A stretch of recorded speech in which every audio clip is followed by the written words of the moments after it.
so तपाईहरु जुनसुकै engineering फिल्डमा भए पनि AutoCAD सफ्टवेयर भनेको एउटा ड्राफ्टिङ सफ्टवेयर हो जुन चाहिँ हरेक इन्जिनियरिङ फिल्डमा चाहिँ काम लाग्छ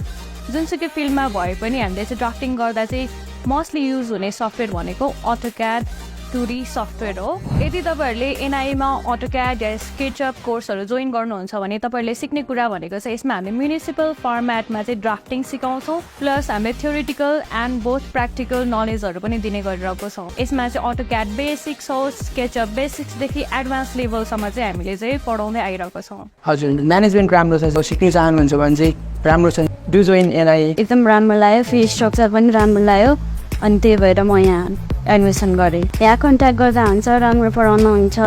यहाँ पढ्दा राम्रो छ N.I.E चाहिँ लास्ट 5 इयर्सदेखि क्यापेसिटी बिल्डिङ र ट्रेनिङ गराउँदै आइरहेको छ र यसबाट चाहिँ 5000 भन्दा बढी स्टुडेन्टहरूले चाहिँ यो कोर्सहरु ट्रेनिङ दिइसक्नु भएको छ अहिलेसम्म N.I.E ले 300 प्लस गभर्नमेन्ट अफिसहरुलाई चाहिँ ट्रेनिङ दिइसकेको छ यदि तपाईहरु पनि यो कोर्समा इनरोल हुन चाहनुहुन्छ भने हामीसँग एकदमै लिमिटेड सिट्स अवेलेबल छ सो तपाईहरुले चाहिँ यो भिडियो सँगसँगै दिएको लिंकमा क्लिक गरेर चाहिँ फर्म भर्न सक्नुहुन्छ या त कन्ट्याक्ट नम्बर दिएको कन्ट्याक्ट नम्बरमा चाहिँ कन्ट्याक्ट पनि गर्न सक्नुहुन्छ फर फर्दर डिटेल्स